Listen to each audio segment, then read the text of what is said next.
साक्षात् परब्रह्म तस्मै श्री गुरुवे नमः। अखण्डमण्डलाकारं व्याप्तं चराचरं तत्पदं दर्शितं देवं तं नमामि गुरुदेव। बोलो गुरु भगवान की जय। ओम गजाननं भूतगणादिसेवितं कपेत्यजम्बूफलचारुवक्त्रम् उमासुतं शोकविनाशकारिकं नमामि विघ्नेश्वरपादपङ्कजं। बोले गणपति गजानन भगवान की जय। सर्वमंगलमंगले शिवे सर्वार्थ साधिके शरण्ये त्र्यंबके गौरी नारायणी नमस्तुते। शरणागत दीनार्थ परित्राण परायणे सर्वशास्त्र हरे देवी नारायणी नमस्तुते। बोली अम्बा मैया की जय, जगदम्बा मैया की जय। ओम कर्पूर गौरम करुणावतारं संसारसारं भुजगेन्द्रहारं सदा वसन्तं हृदयारविन्दे भवं भवानी सहितं नमामि। ओम नमः शिवाय, ओम नमः शिवाय, ओम नमः शिवाय। भगवान श्री गुरुदेव की असीम अनुकंपा से माता पिता के आशीर्वाद और जगदम्बा परा अम्बा पराशक्ति की परम सानिध्यता, भगवान भोलेनाथ की परम कृपा, आप सभी भक्तों के भाग्य के कारण ही भगवान की अमृतमयी कथा का आज 15वां दिन और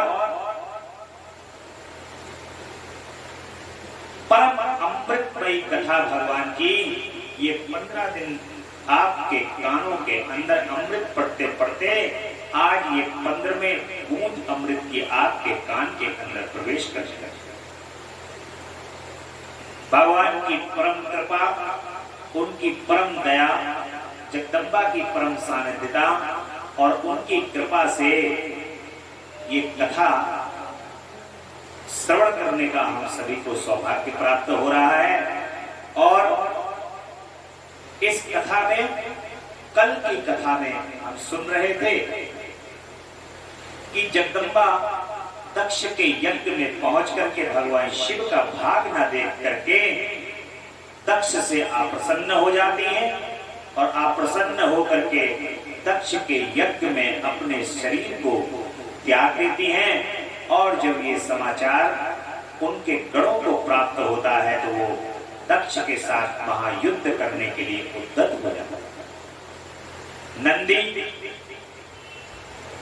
और आदि सभी गण जो भगवान के हैं वो काफी क्रोधित हो जाते हैं वहां पर।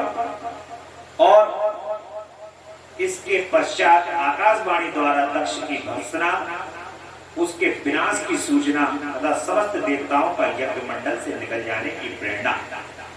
अब मां जब जगदम्बा अम्बा पराशक्ति जब सती जो हैं यज्ञ मंडल के अंदर अपने शरीर को त्याग चुकी हैं तो सती को, क्योंकि शक्ति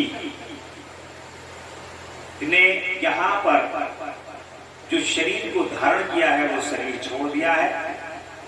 और इस प्रकार से जो सूचना तीनों लोगों के अंदर प्राप्त हुई है उससे हाहाकार मच गया है। और वो हाहाकार का प्रारूप देखने को मिलता है कि आकाशवाणी हो रही है। उस आकाशवाणी के अंदर दक्ष से कहा जा रहा है कि हे दक्ष, तुमने ये ऐसा कार्य किया है और भगवान शिव को तुमने अपने यज्ञ के अंदर भाग न दे करके अपने दुर्भाग्य को बुलाया। और इस प्रकार से आकाशवाणी जब होती है और कहते हैं कि अब विनाश विनाश के लिए तैयार हो जा दक्ष, ये जो तूने कार्य किया है ये तेरे लिए महाविनाशकारी है। जब इस प्रकार से सभी देवता ऋषिगण दक्ष के महल के अंदर जब इस प्रकार के यज्ञ स्थल पर आकाशवाणी सुनते हैं तो सभी देवता गण भी थर-थर कांपने लगते हैं और समस्त देवताओं को यज्ञ मंडल से निकल जाने की प्रेरणा देती है वो आकाशवाणी। कहती है कि हे देवताओं, ये आकाशवाणी कौन है? ये आकाशवाणी साक्षात जगदम्बा का ही स्वरूप है। और ये आकाशवाणी कहती है कि देवताओं, तुमने इस यज्ञ मंडल के अंदर आकर के बहुत बड़ी भूल की है, बगैर भगवान शिव के आज्ञा के, जबकि उनका स्थान जो है वो यहाँ पर नहीं है। अब तुम इसका भुगतने को तैयार हो जाओ, नहीं तो यज्ञ मंडल से वापस चले जाओ। इस तरीके की एक आकाशवाणी होती है और समस्त देवता डर जाते हैं और उस यज्ञ मंडल से जाने लगते हैं। परंतु कुछ जो दक्ष के बिल्कुल करीबी हैं, दक्ष ने जिनको बिल्कुल अपने अधीन कर रखा है, वे उनको छोड़ करके सभी देवता ऋषि मुनि यज्ञ स्थल को छोड़ करके जाने लगे। आकाशवाणी कहती है कि तुझ पर दुर्भाग्य का आक्रमण हो गया है और विपत्तियां टूट पड़ी हैं, क्योंकि तूने उन भवानी सती और भगवान शंकर की भक्ति भाव से आराधना नहीं की। माता ने कितना अच्छा सौभाग्य प्रदान करा था कि उस दक्ष के यहाँ पर पुत्री के रूप में जन्म लेकर के माता दक्ष के यहाँ पर पधारी थी और उसी दक्ष ने अहंकार के वशीभूत होकर के ये पहचान ही नहीं पाया कि जगदम्बा को मैंने घोर तपस्या से प्राप्त किया था और उनको क्षण भर अपने अहंकार से उनको खो दिया। इस बात से हमें यहाँ पर एक अत्यंत सीख प्राप्त होती है, वो ये कि हम अपनी तपस्या से, अपने पूजा से, पाठ से, प्रेम से, भक्ति पूर्वक भगवान को बड़ी सहजता से उनकी सानिध्यता को प्राप्त कर लेते हैं, परंतु हमारे हृदय के अंदर या मस्तिष्क के अंदर जरा सा भी अहंकार की जब उत्पत्ति हो जाती है तो ये हमारे जो जितना हमने प्रयास किया हुआ है एक क्षण में ये सब समाप्त भी हो जाता है। इसलिए जीवन में भगवान के जो भक्त होते हैं, भगवान की जिनको सानिध्यता चाहिए होती है, उनको लेश मात्र भी अपने मस्तिष्क में, हृदय में कहीं पर भी अभिमान की उत्पत्ति नहीं होने देना चाहिए। मैं समस्त संसार में कुछ भी कर सकता हूं, ये समस्त संसार मेरी क्रिया के द्वारा चल रहा है, इस प्रकार की मैं की भावना दक्ष के अंदर उत्पन्न हो गई थी और वो मैं नहीं, जहां मैं है वहां मां नहीं है और जहां मैं नहीं है वहां जगदम्बा गोद में खिलाती है।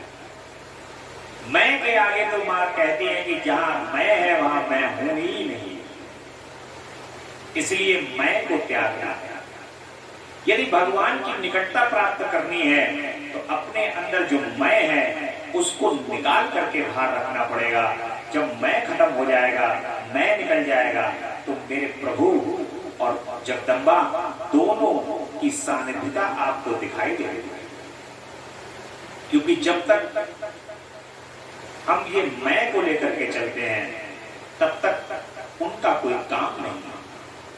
जब हम कहते हैं कि मैं, तब मैं के अंदर सिर्फ मैं होता है, और जब हम कहते हैं हम, तो हम के अंदर समस्त संसार होता है।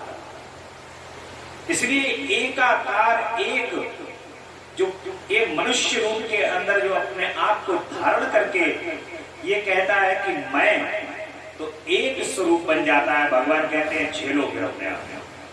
जब तुम मैं कह रहे हो तो इसका मतलब तुम सिंगल हो और तुम सब कुछ कर सकते हो, और तुम सब कुछ कर सकते हो तो करके दिखाओ। और जब एक आश्रय होता है प्रभु का कि हे नाथ, सब कुछ तो करने वाले आप ही हो, हमें जो माध्यम प्रदान कर रखा है आपने, इस माध्यम से हम जो कर रहे हैं उसे अपने श्री चरण कमल में स्वीकार करो। क्योंकि ये माध्यम ही आपके श्री चरण कमल का अनुराग, आपके श्री चरण कमल की प्रीति करा सकता है। ये शरीर एक माध्यम के रूप में आपने हमें प्रदान किया। ये मैं नहीं है, ये मैं तो हो ही नहीं सकती। और जो इसके अंदर भी है विराजमान निर्गुण रूप में, वो भी मैं नहीं है, वो तो तुम ही हो। हे प्रभु, जो इसके अंदर निर्गुण है वही तुम हो, और जो ये तुमने ये ऊपर का ढांचा दिया है ये भी मैं नहीं है, ये तो उस तुमको रहने के लिए ये जगह प्रदान की गई है। ऐसा सोचते हुए जो इस संसार के अंदर कार्य करता है वो परम सानिध्यता को प्राप्त करता है। जब दक्ष की जरा सी गलती ने, जब उसने कहा था, जब मां का अवतरण होने वाला था तो दक्ष से कहा था कि दक्ष अपने जीवन में ऐसी गलती मत करना, जब मेरे प्रति तुम्हारी श्रद्धा कम होने लगेगी तो मैं एक पल भी उस स्थान पर नहीं रहूंगा। और वो अहंकार होने के कारण मां ने कहा कि अब इस दक्ष के यहाँ पर मेरा कोई स्थान नहीं है, क्योंकि जहां पर उसने मुझे हृदय में बैठाना चाहिए था उस हृदय में अब अहंकार को बैठा लिया है, और जहां अहंकार है वहां मेरा कोई कार्य नहीं है। जगदम्बा ने स्वयं एक पल में सब कुछ छोड़ करके और चली जाती हैं और उस दक्ष से कहती हैं कि तुम अब भक्ति विहीन और नाना प्रकार की बातें कह करके दक्ष को आकाशवाणी चेतावनी प्रदान करती है। गणों के मुख से और नारद भी सती के दग्ध होने की बात सुनकर दक्ष पर भगवान शिव आगे की कथा में कुपित हो जाते हैं। जब भगवान शिव तो अंतर्यामी हैं, उनकी इच्छा से ही ये सब घटनाएं घटित हो रही हैं। जगदम्बा और भोलेनाथ की ये लीला है, उस लीला के अंतर्गत ये सब कुछ हो रहा है। लेकिन जो लीला के अंदर, जैसे डायरेक्टर को सब कुछ पता होता है कि आगे क्या होने वाला है, ऐसे ही भोलेनाथ को, जगदम्बा को सब कुछ पता है। और वो भोलेनाथ अपने गणों से मुख से सुनते हैं। गण जाकर के कहते हैं कि भोलेनाथ, हे प्रभु, हे नाथ, अनर्थ हो गया, हम माता को लेकर के साथ में नहीं आ पाए, जगदम्बा नहीं आई साथ में, और जगदम्बा को इस तरीके से वहां पर दक्ष के यहाँ पर अपमान को सह करके अपने शरीर का त्याग कर दिया है। ऐसे कह रहे हैं गण रो रो कर भगवान शिव के सामने। और नारद जी बात को पुख्ता करने के लिए वहां पर नारद जी, इस बात को पुख्ता करने के लिए नारद जी वहां पर मौजूद हैं। भगवान शिव सबकी सूचना केंद्र जो है नारद है हर चीज का। और नारद जी भगवान शिव कहते हैं यदि ये कह देंगे कि तो सूचना पक्की हो जाएगी, और नारद के मुख से उस सूचना को भगवान शिव सुनना चाह रहे हैं।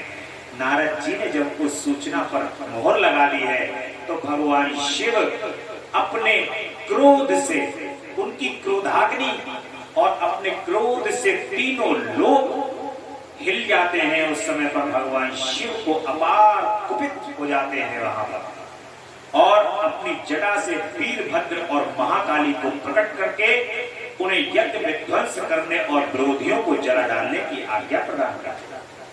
भगवान शिव का जो क्रोध है वो शांत नहीं होता। और यहाँ पर एक बात मैं आपसे और कहना चाहूंगा, ये वीरभद्र और महाकाली कौन है? ये वीरभद्र और महाकाली भगवान शिव के क्रोध का स्वरूप है। और जगदम्बा पराअंबा पराशक्ति आद्या महाकाली और महाकाली में आप ये दोनों एक न समझे, इनको ये दोनों अलग अलग हैं। आद्या महाकाली जो है वो परब्रह्म है। सती आद्या महाकाली और मां जो है वो परब्रह्म है।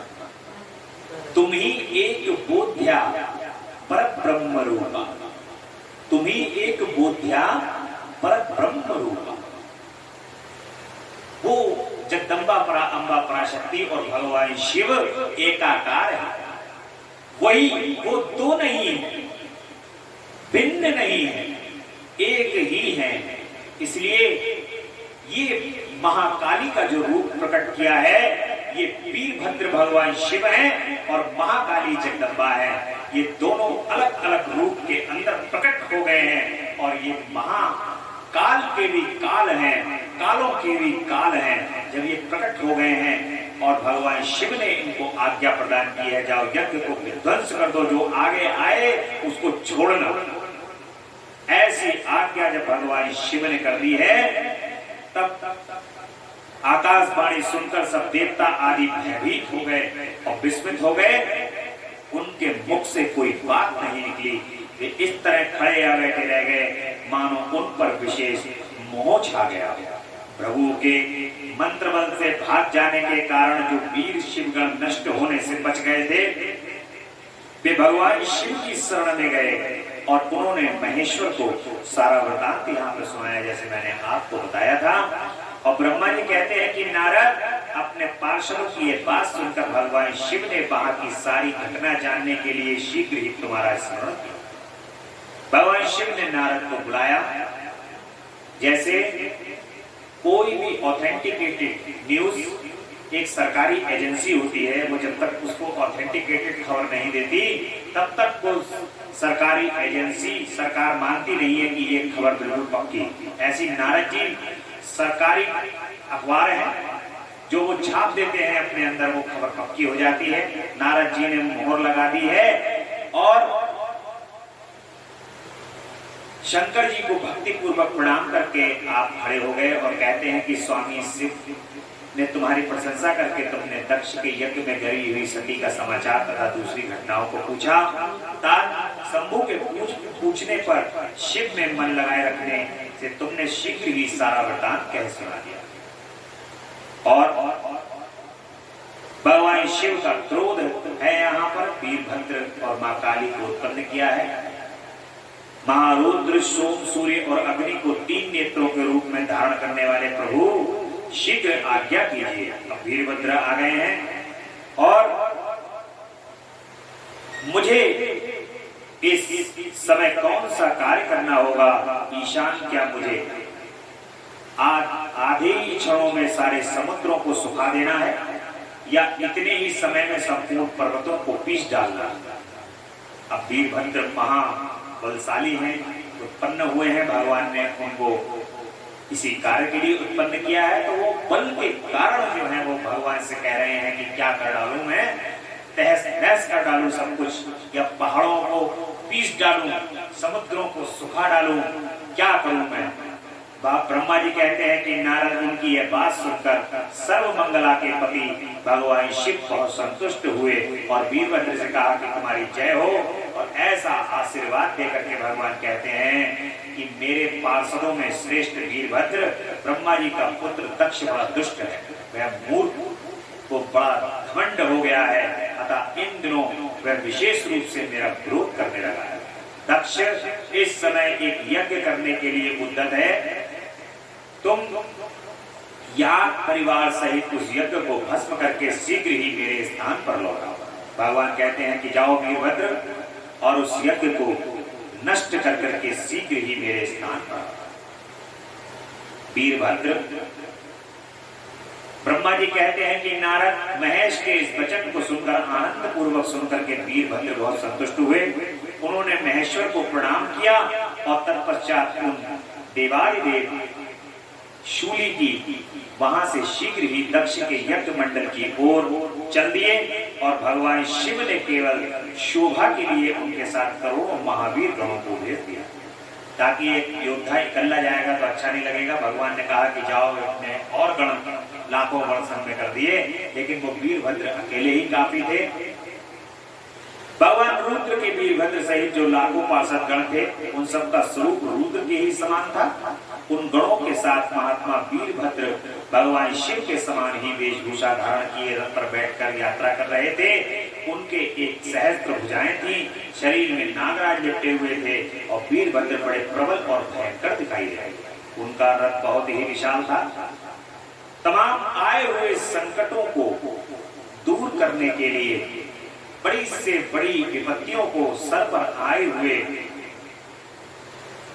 जिन मानवों के सिर पर बड़ी से बड़ी विपत्तियां आ जाएं, उनको वीरभद्र का यदि वो स्मरण मात्र भी कर लें तो वीरभद्र का स्मरण करने से ही सारे संकट दूर हो जाते हैं। सहस्त्रों हाथी उन सबके पाश घात की रक्षा करते थे। काली, कात्यायनी, ईशानी, चामुंडा, मुंडर्दनी, भद्रकाली, भद्रा, तुर तथा वैष्णवी इन नव दुर्गाओं के साथ तथा समस्त भूतगणों के साथ महाकाली दक्ष का विनाश करने के लिए चल रही है।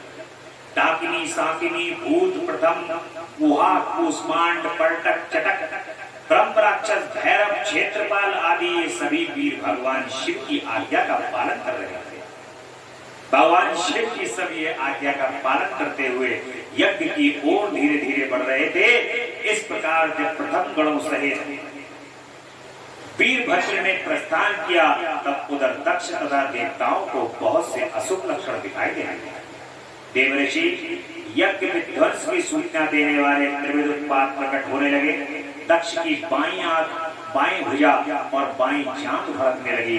तात वाम अंगों का फड़कना सर्वदा अशुभ सूचक माना जाता है। हे प्रभु, उस समय दक्ष की यज्ञशाला में धरती डोलने लगी। दक्ष को दोपहर के समय दिन में ही अद्भुत तारे दिखने लगे। दिशाएं मलिन हो गई थी। सूर्य मंडल चितकबरा दिखने लगा था। उस पर हजारों घेरे पड़ गए थे, जिसमें वह भयंकर जान पड़ा। बिजली और अग्नि के समान दीप्तिमान तारे टूट टूट कर गिरने लगे थे। और इसी बीच में वहां आकाशवाणी प्रकट हुई, जो संपूर्ण देवताओं को, विशेषतः दक्ष को अपनी बात सुनाता। आकाशवाणी कहती है कि ओ दक्ष, आज तेरे जन्म को धिक्कार है। तू महामूढ़ और पापात्मा है। भगवान हर की ओर से आज तुझे महान दुख प्राप्त होगा, जो किसी तरह टल नहीं सकता। ये यहाँ तेरा हाहाकार भी नहीं सुनाई देगा। जो मूल देवता आदि तेरे यज्ञ में स्थित हैं, उनको भी महान दुख होगा, इसमें कोई संशय नहीं। इस प्रकार से वहां पर आकाशवाणी होने लगती है और दक्ष के यज्ञ की रक्षा के लिए भगवान विष्णु से प्रार्थना दक्ष करने लगते हैं। भगवान विष्णु से कि बचाओ प्रभु। भगवान का शिव द्रोह जनित संकट को टालने में अपनी असमर्थता बताते हुए दक्ष को समझा रहे हैं। भगवान विष्णु कह रहे हैं कि हे विष्णु, दक्ष कह रहे हैं कि हे विष्णु भगवान प्रभु, दीन बंधु कृपा निधे, आपको मेरी और मेरे यज्ञ की रक्षा करनी चाहिए। प्रभु, आप ही यज्ञ के रक्षक हैं। यज्ञ ही आपका कर्म है और आप यज्ञ स्वरूप हैं। आपको ऐसी कृपा करनी चाहिए जिससे यज्ञ का विनाश न हो। ब्रह्मा जी कहते हैं कि मुनीश्वर इस तरह अनेक प्रकार से सादर प्रार्थना करके दक्ष भगवान श्री हरि के चरणों में गिर पड़ा। उसका चित्त भय से व्याकुल हो रहा था। तब जिसके मन में घबराहट आ गई थी, उन प्रजापति दक्ष को उठाकर और उनकी पूर्वोक्त बातों को सुनकर भगवान विष्णु ने देवादिदेव शिव का स्मरण किया। अपने प्रभु एवं महान ऐश्वर्य से युक्त परमेश्वर शिव का स्मरण करके श्री हरि कहते हैं कि मैं तुमसे तत्व की बात बता रहा हूँ कि तुम मेरी बात ध्यान देकर सुनो। मेरा यह वचन तुम्हारे लिए सर्वथा हितकर है तथा महामंत्र के समान सुखदायक होगा। दक्ष, तुम्हें तत्व का ज्ञान नहीं है, इसलिए तुमने सबके अधिपति परमात्मा शंकर की अवहेलना किया।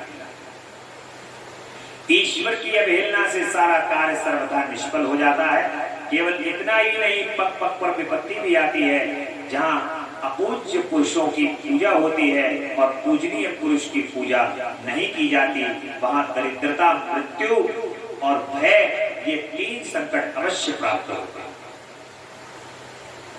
जहां पर जो पूजनीय है उसकी पूजा ना की जाए, जैसे देवताओं की पूजा की जाती है, भगवान शिव विष्णु जी के साथ समस्त देवियों की पूजन किया जाता है, उसके साथ यहाँ पर नाना प्रकार के और स्वरूप बना करके तैयार कर दिए गए हैं। उन स्वरूपों का जो पूजन करता है वो भगवान विष्णु कह रहे हैं दरिद्रता को लाने वाला, मृत्यु को देने वाला है। मृत्यु का भय सदा रहेगा उसको। ऐसा करने वाले ये पूजन होते हैं, इनसे सदैव व्यक्ति को दूर रहना चाहिए। जो पूजनीय हो, पूजा के योग्य हो, केवल उनका ही पूजन करना चाहिए। जैसे आजकल एक प्रचलन है कि कहीं पे भी किसी मजार पे चले गए, कहीं चले गए, सब जगह माथा टेक रहे हैं, सब जगह जा रहे हैं, अपने धर्म के अंदर शास्त्रों के अनुसार जो पूजन बताए गए हैं, उन देवताओं का पूजन करके ही आपको परम सुख की प्राप्ति होगी। आपके जीवन को धन्यता तभी प्राप्त होगी जब आप उनका पूजन करेंगे। सिद्धों का, महात्माओं का, संतों का सही मायने में जो पूजन करता है वो भी भगवान को प्राप्त करता है, और दूसरा जो ढोंगियों का पूजन करता है उसको भी जीवन में कुछ प्राप्त नहीं होता। इसलिए सदैव क्या, भगवान के सत्मार्ग का अनुसरण करने वाले, भगवान का नाम लेने वाले और भगवान के नाम के अंदर तपस्या और लीन रहने वाले लोगों का आप सब सम्मान बंधन करें। अन्यथा इसके अतिरिक्त आप संसार के अंदर ढोंग ढकोसला पीटने वालों का यदि सम्मान करोगे तो दरिद्रता ही आएगी, इसके अलावा अन्यथा और कुछ नहीं है। इसलिए 3 संकट अवश्य प्राप्त होंगे। इसलिए संपूर्ण प्रलय से तुम्हें भगवान वृषभध्वज का सम्मान करना चाहिए। हे महेश्वर का अपमान करने में ही तुम्हारे ऊपर महान भय उपस्थित हुआ है। हम सब लोग प्रभु होते हुए भी आज तुम्हारी दुर्गति का कारण जो संकट आया है उसे टालने में समर्थ नहीं। अगर उसे तत्व का ज्ञान होता, उसे ये ज्ञान होता कि विष्णु जी को तो मैं बैठा रहा हूं, लेकिन इन्हीं का स्वरूप भगवान शिव है, उनको क्यों नहीं बैठा रहा हूं, ये उसको ये तत्व ज्ञान हो जाता। भगवान विष्णु यही कह रहे हैं कि तुम्हें तत्व का ज्ञान नहीं है, अज्ञानी हो तुम, इसीलिए ये दुख पा रहे हो। इस दुख के कारण, ये जो दुख आया है इसका कारण ही यही है और कोई कारण नहीं है।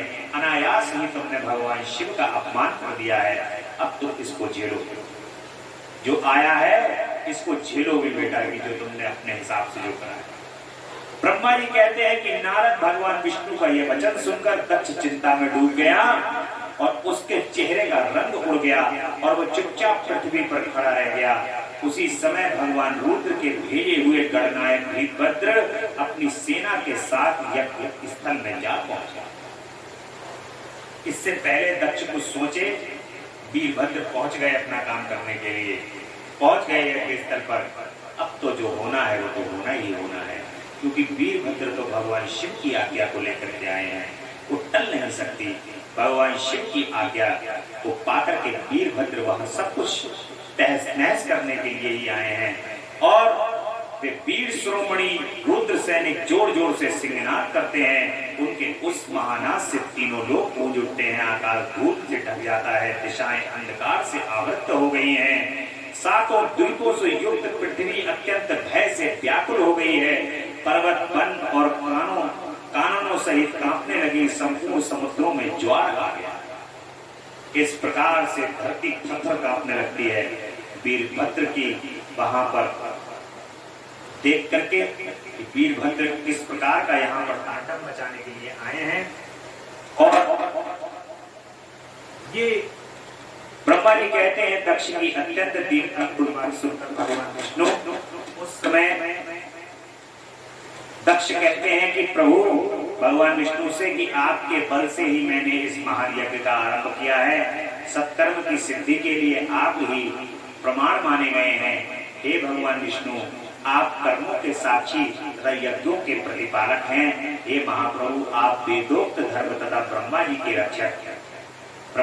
रक्षक हैं। अतः प्रभु आपको मेरे इस यज्ञ की रक्षा करनी चाहिए, क्योंकि आप सबके प्रभु हैं। ब्रह्मा जी कहते हैं दक्ष की अत्यंत दीनता पूर्वक सुनकर के भगवान विष्णु उस समय सिर तत्व से विमुख हुए दक्ष को समझाने के लिए कहते हैं कि इसमें संदेह नहीं है कि मुझे तुम्हारे यज्ञ की रक्षा करनी चाहिए, क्योंकि धर्म परिपाल विषय जो मेरी सत्य प्रतिज्ञा है वह सर्वत्र विख्यात है। परंतु दक्ष, मैं जो कुछ कहता हूं उसे तुम सुनो।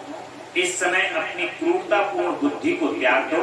देवताओं के क्षेत्र नैमिषारण्य में जो अद्भुत घटना घटित हुई थी उसका तुम्हें स्मरण नहीं हो रहा है क्या? तुम अपनी बुद्धि के कारण उसे भूल गए? भगवान शिव की वो बात याद दिला रहे हैं जो भगवान शिव से दक्ष का वाद विवाद हो गया था वहां पर। और यहाँ दक्ष तुम्हारी रक्षा किसको अभिनत नहीं है, परंतु जो तुम्हारी रक्षा करने को उद्यत होता है वह अपनी दुर्बुद्धि का परिचय देता है। ये दुर्मति क्या कर्म है और क्या अकर्म है इसे तुम नहीं समझ पा रहे हो। केवल कर्म ही कभी कुछ करने में समर्थ नहीं हो सकता। भगवान समझा रहे हैं भगवान विष्णु दक्ष को। ये शत्रुमर्दन वीरभद्र जो यज्ञशाला के आंगन में आ पहुंचा है, भगवान रुद्र की क्रोधाग्नि से प्रकट हुए। ये हम लोगों के विनाश के लिए आए हैं, इसमें संशय नहीं है। कोई भी कार्य क्यों ना हो, वस्तुतः इनके लिए कुछ भी अशक्य नहीं है। ये महान सामर्थ्यशाली वीरभद्र सब देवताओं को अवश्य जलाकर ही शांत होंगे, इसमें संशय नहीं। मैं भ्रम से महादेव की शपथ का उल्लंघन करके जो यहाँ ठहरा रहा, उसके कारण तुम्हारे साथ मुझे भी इस कष्ट का सामना करना पड़ा। भगवान विष्णु इस प्रकार कह ही रहे थे कि वीरभद्र के साथ शिवगणों की सेना का समुद्र उमड़ आया और समस्त देवताओं आदि ने उसे। ब्रह्मा जी कहते हैं कि नारद उस समय देवताओं के साथ शिवगणों का घोर युद्ध आरंभ हो गया और सारे देवता पराजित हो गए और भागने लगे, एक दूसरे का साथ छोड़कर स्वर्गलोक में चले गए। उस समय केवल महाबली इंद्र आदि लोकपाल ही उस दारुण संगम में धैर्य धारण करके उत्सुकता पूर्वक खड़े रहे। तदंतर इंद्र आदि सब देवता मिलकर उस सम्रांगण में बृहस्पति को विनीत भाव से नमस्कार करके पूछने लगे। कहते हैं कि हे गुरुदेव बृहस्पति, तात महाप्राज्ञ दयानिधि, शीघ्र बताइए कि हम जानना चाहते हैं कि हमारी विजय कैसे होगी। उनकी ये बात सुनकर बृहस्पति ने प्रयत्न पूर्वक भगवान शंभु का स्मरण किया और ज्ञान दुर्बल महेंद्र से कहा कि इंद्र, भगवान विष्णु ने पहले जो कहा था वह सब इस समय घटित हो गया है। मैं उसी को स्पष्ट कर रहा हूँ, सावधान हो। समस्त कर्मों का फल देने वाला जो कोई ईश्वर है वह कर्ता का ही आश्रय लेता है। कर्म करने वाले को ही उस कर्म का फल देता है। जो कर्म करता ही नहीं, उसको फल देने में वह भी समर्थ नहीं है। यह जान करके तुम्हें संकल्प का आसरा लेना है, उसी को कर्म का फल मिलता है।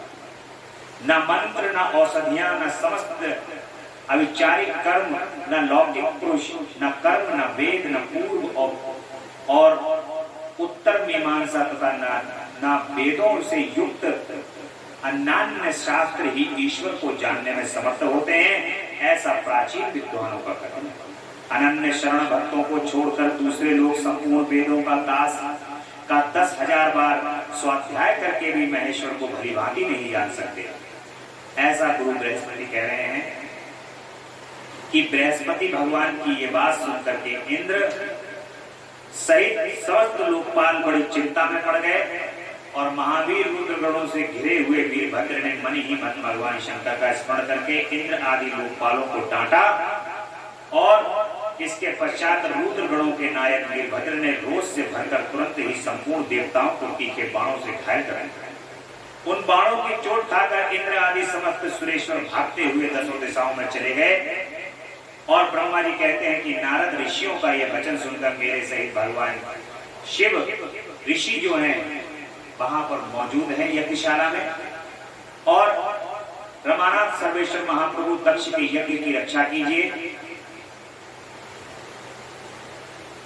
जब वीरभद्र वहां पर देवताओं को भगा देते हैं, यज्ञशाला के समीप पहुंच जाते हैं और वहां विद्यमान समस्त ऋषि अत्यंत भयभीत हो परमेश्वर श्री हरि से रक्षा की प्रार्थना करते हैं। सहता नतमस्तक हो शीघ्र बोले कि देव देव रमानाथ सर्वेश्वर महाप्रभु, आप दक्ष की यज्ञ की रक्षा कीजिए। आप ही यज्ञ हैं, इसमें कोई संशय नहीं है। यज्ञ आपका कर्म रूप है, आप यज्ञ की रक्षा किया था, दक्ष के यज्ञ की रक्षा कीजिए। ऋषियों का ये वचन सुनकर मेरे सहित भगवान विष्णु वीरभद्र के साथ युद्ध करने की इच्छा से चले। श्री हरि को युद्ध के लिए उद्यत देख शत्रुवर्धन वीरभद्र जो वीर प्रथम गणों से घिरे हुए थे, कड़े शब्दों में भगवान विष्णु को कहने लगे। नारद वीरभद्र की आवाज सुनकर बुद्धिमान देवेश्वर विष्णु जी प्रसन्नता पूर्वक हंसते हुए कहते हैं कि वीरभद्र, आज तुम्हारे सामने मैंने जो कुछ कहा कहता हूं उसे सुनो। मैं भगवान शंकर का ही स्वरूप सेवक के रूप में उनका कार्य कर रहा है। तुम मुझे रुद्रदेव से विमुख ना कहो। दक्ष अज्ञानी, कर्मकांड में ही इसकी निष्ठा है। इसने मूर्तावश पहले मुझसे बारंबार अपने यज्ञ में चलने के लिए प्रार्थना की थी और मैं भक्त के अधीन ठहरा, इसलिए चला आया। कह रहे हैं मैं भक्त के अधीन ठहरा हूं, इसलिए मैं इस यज्ञशाला में चला। और ब्रह्मा जी कहते हैं कि नारद भगवान विष्णु के ऐसा कहने पर महाभाव वीरभद्र हंसकर कहते हैं कि आप मेरे प्रभु के प्रिय भक्त हैं, ये जानकर मुझे बड़ी प्रसन्नता हुई। इतना कहकर गणनायक वीरभद्र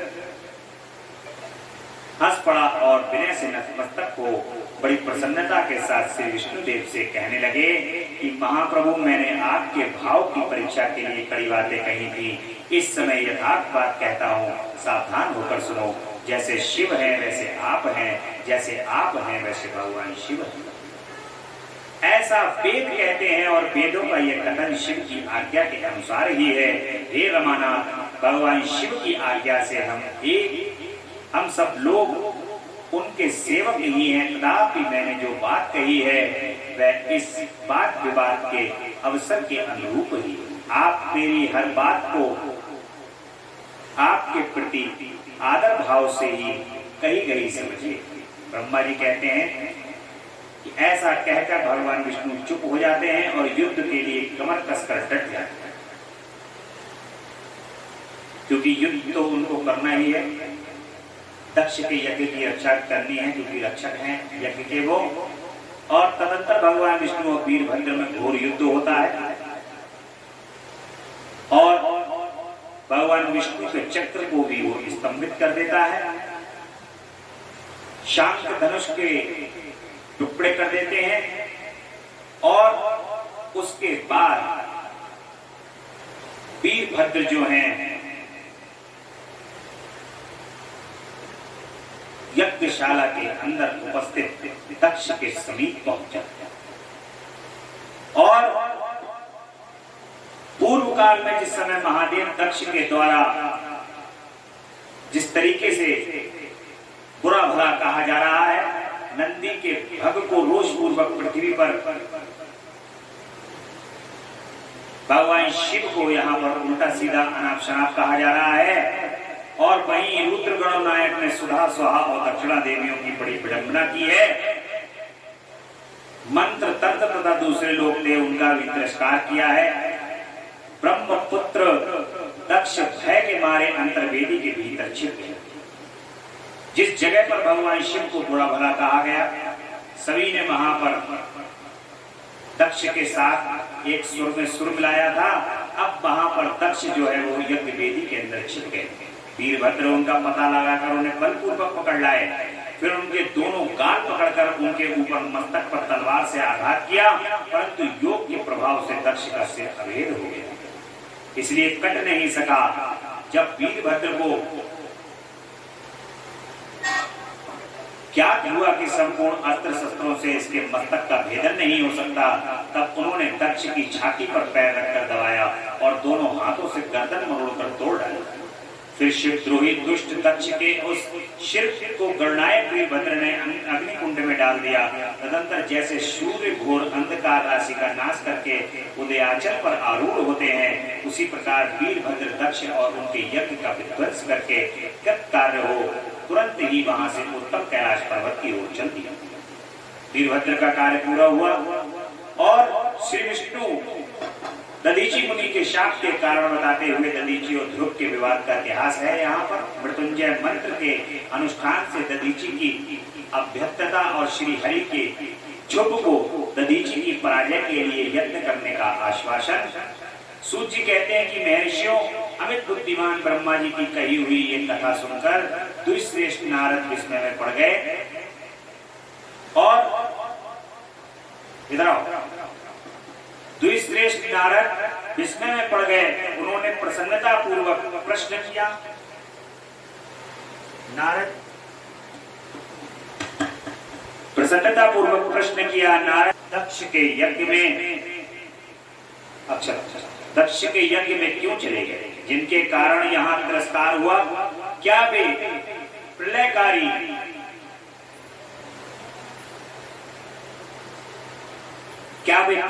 पराक्रम वाले भगवान शंकर को ही नहीं जानते?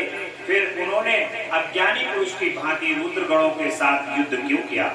लेके आना करुणानिधि, मेरे मन में यह बात बड़ा संदेह है और आप कृपा करके मेरे संशय को नष्ट कर दीजिए और प्रभु मन में उत्साह पैदा करने वाले शिव चरित्र को कहिए। ब्रह्मा जी ने कहा, नारद, पूर्व काल में राजा शुभ की सहायता करने वाले श्री हरि को दधीचि मुनि ने शाप दे दिया था, जिससे उस समय वे इस बात को भूल गए और वे दूसरे देवताओं के साथ ले दक्ष के यज्ञ में चले गए। दधीचि ने क्यों शाप दिया, ये सुनो। प्राचीन काल में शुभ नाम से प्रसिद्ध एक महातेजस्वी राजा हो गए थे। वे महाप्रभावशाली मुनीश्वर दधीचि के मित्र थे। दीर्घ काल की तपस्या के प्रसंग से शुभ और दधीचि में विवाद आरंभ हो गया, जो तीनों लोकों में महान अनर्थकारियों के रूप में विख्यात हुआ। इस विवाद में वेद के विद्वान शिव भक्त दधीचि कहते थे कि शूद्र, वैश्य और क्षत्रिय ये तीनों वर्णों से ब्राह्मण ही श्रेष्ठ है, इसमें संशय नहीं है। महामुनि दधीचि की यह बात सुनकर धन वैभव के मन में मोहित हुए राजा शुभ ने उनका इस प्रकार प्रतिवाद किया। शुभ बोले, राजा इंद्र आदि 8 लोकपालों के स्वरूप को धारण करता है, वह समस्त वर्णों और आश्रमों का पालक एवं प्रभु है, इसलिए राजा ही सर्वश्रेष्ठ है। राजा की श्रेष्ठता का प्रतिपादन करने वाली श्रुति भी कहती है कि राजा सर्व वेदमय है। मुनि, इस श्रुति के कथनानुसार जो सबसे बड़ा देवता है वह मैं ही हूँ। इस विवेचन से ब्रह्मांड की अपेक्षा राजा ही श्रेष्ठ सिद्ध हो, ब्राह्मण की अपेक्षा राजा ही श्रेष्ठ सिद्ध होता। च्यवन नंदन, आप इस विषय में विचार करें और मेरा अनादर न करें, क्योंकि मैं सर्वदा आपके लिए पूजनीय हूँ। राजा शुभ का यह मत श्रुतियों और स्मृतियों के विरुद्ध था। इसे सुनकर भगुकुल भूषण मुनि श्रेष्ठ दधीचि को बड़ा क्रोध हुआ। हे मुनि, अपने गौरव का विचार करके कुपित हुए महातेजस्वी दधीचि ने शुभ के मस्तक पर बाएं मुक्के से प्रहार किया और उसके मुक्के की मार खाकर ब्रह्मांड के अधिपति कुत्सित बुद्धि वाले शुभ अत्यंत कुपित हो गरज गए और उन्होंने वज्र से दधीचि को काट डाला। उस वज्र से आहत हो भृगुवंशी दधीचि पृथ्वी पर गिर पड़े और मार्ग वंशधर दधीचि ने गिरते समय शुक्राचार्य का स्मरण किया। योगी शुक्राचार्य ने आकर दधीचि के शरीर को, जिसे शुभ ने काट डाला था, तुरंत जोड़ दिया और दधीचि के अंगों को पूर्ववत जोड़ करके शिव भक्ति शिरोमणि मृत्युंजय विद्या के प्रवर्तक शुक्राचार्य ने उनसे कहा। शुक्राचार्य कहते हैं कि तात दधीचि, मैं सर्वेश्वर भगवान शिव का पूजन करके तुम्हें श्रुति प्रतिपादित महामृत्युंजय नामक श्रेष्ठ मंत्र का उपदेश देता हूँ। त्रयंबकम यजामहे, ये भगवान त्रयंबक का यजन करते हैं। त्रयंबक का अर्थ है तीनों लोकों के पिता और प्रभावशाली शिव। ये भगवान, वे भगवान सूर्य, सोम और अग्नि तीनों मंडलों के पिता हैं। सतो और रज और तम तीनों गुणों के महेश्वर हैं। आत्म तत्व, विद्या तत्व और शिव तत्व, इन तीनों तत्वों के आवाहनीय कहा पट्ट है और दक्षिणाग्नि। इन तीनों अग्नियों के सर्वत्र उपलब्ध होने वाले पृथ्वी, जल और तेज, इन तीन मूर्त भूतों के अथवा सात्विक भेद से त्रिविध भूतों के त्रिदेव, त्रिभुज के त्रिदायुक्त सबके ब्रह्मा, विष्णु और शिव। तीनों देवताओं के महान ईश्वर महादेव ही हैं। यहाँ तक मंत्र के प्रथम चरण की व्याख्या है और मंत्र का द्वितीय चरण है सुगंधिम पुष्टिवर्धनम। जैसे फूलों में उत्पन्न उत्तम गंध होती है, उसी प्रकार वे भगवान शिव संपूर्ण भूतों में, तीनों गुणों में, समस्त कृत्यों में, इंद्रियों में, अनान्य देवों में और गणों में उनके प्रकाशक सारभूत आत्मा के रूप में व्याप्त है। अतः सुगंध युक्त एवं संपूर्ण देवताओं के ईश्वर है। यहाँ तक सुगंधिम पद की व्याख्या हुई है। अब पुष्टिवर्धनम की व्याख्या करते हैं। उत्तम व्रत का पालन करने वाले श्रेष्ठ महामुनि नारद उस अंतरमय वही पुरुष शिव में प्रकृति के पोषण होता है। महातत्व से लेकर विशेष पर्यंत संपूर्ण विकल्पों की पुष्टि होती है। अतः मुझ ब्रह्मा का, विष्णु का, मुनियों का और इंद्रियों सहित देवताओं का भी पोषण होता है, इसलिए वे पुष्टिवर्धन है। अब मंत्र के तीसरे और चौथे चरण की व्याख्या करते हैं। उन दोनों चरणों का स्वरूप यूं है। उर्वा रुक मिव वंदनात् मृत्युर्मोक्षिर मामृत, अर्थात प्रभु जैसे खरबूजा पक जाने पर लता बंधन से छूट जाता है, उसी तरह मैं मृत्यु रूप बंधन से मुक्त हो जाता हूं। वैसे ही मैं मुक्ति रूप बंधन से मुक्त हो जाऊं, अमृत पद से पृथक न हो। वे रुद्रदेव अमृत स्वरूप हैं, जो पुण्य कर्म से, तपस्या से, स्वाध्याय से, योग से अथवा ध्यान से उनकी आराधना करता है, उसे नूतन जीवन प्राप्त होता है। इस सत्य के प्रभाव से भगवान शिव स्वयं ही अपने भक्त को मृत्यु के सूक्ष्म बंधन से मुक्त कर देते हैं, क्योंकि वे भगवान ही बंधन और मोक्ष को देने वाले हैं। ठीक उसी तरह जैसे उर्वारुक अर्थात ककड़ी का पौधा अपने फल को स्वयं ही लता के बंधन से बांधे रखता है और पक जाने पर स्वयं ही उसे बंधन से मुक्त कर देता है, तो यह मृत संजीवनी मंत्र है, जो मेरे मत से सर्वोत्तम है। तुम प्रेम पूर्वक नियम से भगवान शिव का स्मरण करते हुए इस मंत्र का जप करो। जप और हवन के पश्चात इसी से अभिमंत्रित किए हुए जल को दिन और रात में पियो तथा शिव विग्रह के समीप बैठ करके उन्हीं का ध्यान करते रहो। इसमें कहीं भी मृत्यु का भय नहीं रहता। न्यास आदि सब कार्य करके विधिवत भगवान शिव की पूजा करो। यह सब करके शांत भाव से बैठकर भक्त वत्सल शंकर का ध्यान करना चाहिए। मैं भगवान शिव का ध्यान बता रहा हूँ, जिसके अनुसार उनका चिंतन करके मंत्र जप करना चाहिए। इस तरह निरंतर जप करने से बुद्धिमान पुरुष भगवान शिव के प्रभाव से उस मंत्र को सिद्ध कर लेगा। अब ये जो महामृत्युंजय मंत्र है, मृत संजीवनी विद्या है, इसको शुक्राचार्य जी महाराज बता रहे हैं और कह रहे हैं कि भगवान शिव का ये मंत्र जो बड़े हृदय से उनके श्री चरण कमल का चिंतन करते हुए उनके श्री विग्रह के पास बैठ करके पढ़ता है, वो घोर से घोर आए हुए संकट को, विपत्तियों को, बीमारियों को दूर करके उसको भगवान शिव नई ऊर्जा प्रदान करके उसकी आयु में वृद्धि करेगा। हस्ताम भोज युक्त कुंभो युगलादुयुक्तम तोयम शिरा सिंजंतम करे युगेन्ददंतम स्वांगे सकुंभ करो अक्षांगम रहस्तंबो जगतम मूर्धस्तम चंद्र स्रवत पीयूष ददात भजे संगिरिजम त्रयक्षचा मृत्युंजयम।